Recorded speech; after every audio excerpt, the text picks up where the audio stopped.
Patron, merci d'avoir accepté cette interview-là. Vous allez vous présenter.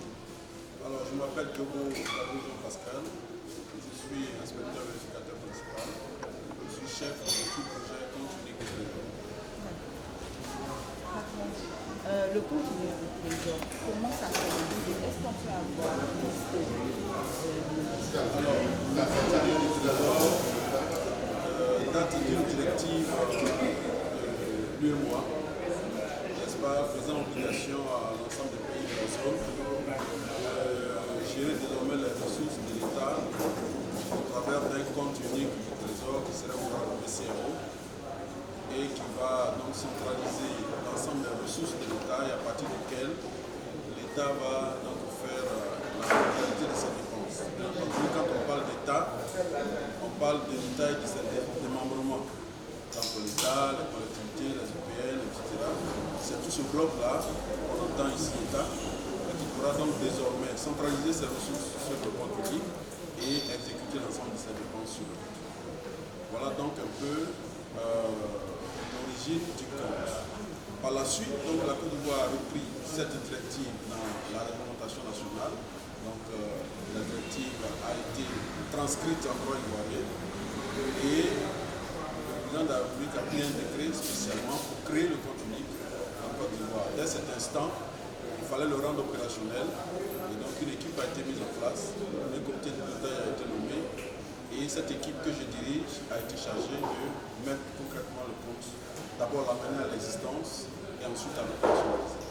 Voilà un peu donc l'histoire. Donc la mise en place du compte a commencé en 2014. Ça a commencé en 2014 avec le directeur général actuel qui à l'époque était directeur général adjoint et qui a piloté donc commencer les travaux sur le compte unique. Nous nous sommes arrivés plus tard en 2016 pour prendre la suite et pour pouvoir continuer. Voilà un peu donc l'histoire du compte unique. Pour le compte unique du trésor, qu'est-ce que ça apporte à la Côte d'Ivoire exactement? Alors, merci madame. Le compte unique du trésor, comme je l'ai dit tantôt, va permettre à l'État de Côte d'Ivoire de centraliser l'ensemble de ses ressources sur un seul compte qui est ouvert à la BCEAO. Donc déjà, il n'y aura plus cette déperdition des ressources qui étaient donc sur des comptes, qui étaient donc des ressources oisives sur des comptes. Chaque comptable avait un compte bancaire ou plusieurs comptes bancaires dans les banques commerciales. Et donc déjà, on supprime tous les comptes des comptables et on centralise l'ensemble des ressources sur le compte unique qui est ouvert à la BCEAO.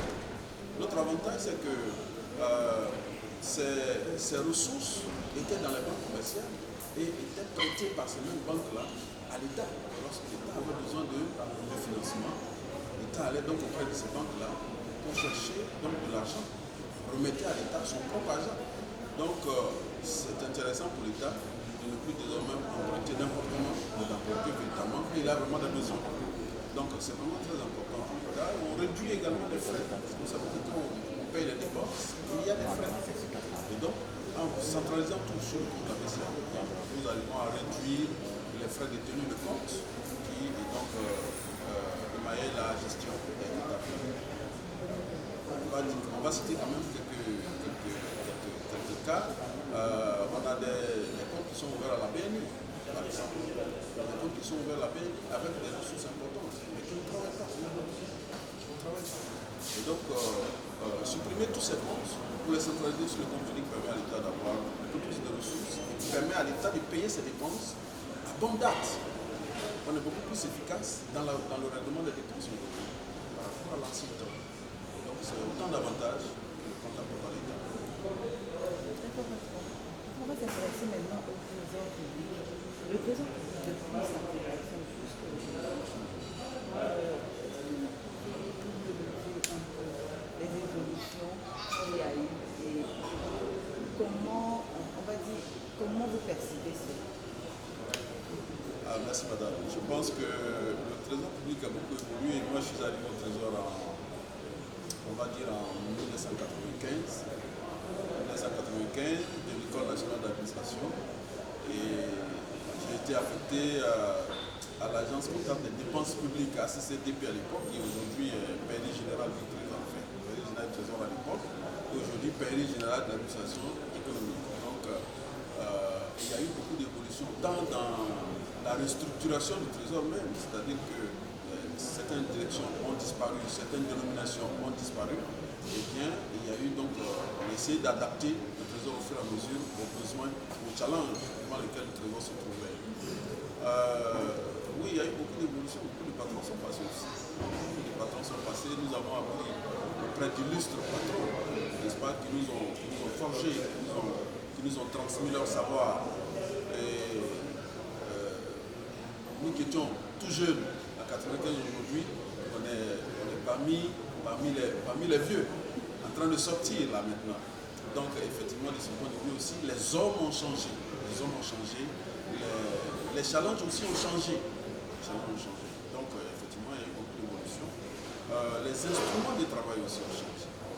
À l'époque, j'étais à la CCTP qui était passée au pays général du Trésor.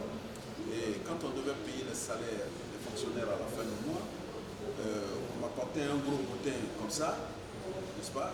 Et il fallait regarder le bulletin là, page par page, pour imaginer ou voir même des erreurs qui pouvaient être dedans. Vous voyez que ce n'est pas performant. Un gros bulletin comme ça, comment on peut le regarder et puis détecter des erreurs comme ça à l'œil nu? C'était compliqué. Mais on faisait ce travail-là. On n'avait pas l'impression qu'on était performant, mais on devait le faire. On le faisait. Et par la suite, il y a eu l'informatisation du système. Aujourd'hui, on paye par le compte unique, mais avant, on payait par l'échiquier. Tout était papier. Voilà, on payait par ça. Donc, il y a eu aussi une évolution dans la méthode de travail. Effectivement, beaucoup d'applications informatiques ont été mises en place au moins, et ça a facilité le travail des comptables, mais aussi ça a facilité le contrôle. La reddition des comptes est devenue plus facile, les restitutions, notamment, sont devenues plus faciles. Les statistiques et autres se font plus facilement aujourd'hui qu'avant. Donc, il y a beaucoup d'évolutions à tous les niveaux. Attendez, on parlait d'évolution tout à l'heure, vous avez mentionné les patrons, les hommes qui sont succédés à la tête du trésor. Vous en avez connu, c'est sûr. Est-ce que vous pouvez nous parler de certains que vous avez connus et nous parler aussi de leur leadership? Oui. Quand je suis venu au trésor, c'est M. Bodou qui était le directeur général. Il s'appelait M. Bodou et pas Julien. C'était le patron, le grand patron. Qui donc était le directeur général du Trésor. Et un jour, il est venu à la pairie générale du Trésor et j'étais un peu en retard. Voilà, j'étais au bureau, il était déjà là, je ne savais pas. On m'a dit, le patron est là, donc je suis venu et ils avaient déjà commencé à travailler. Donc quand je suis venu, je savais, bonjour patron. Il m'a regardé, il n'a pas répondu.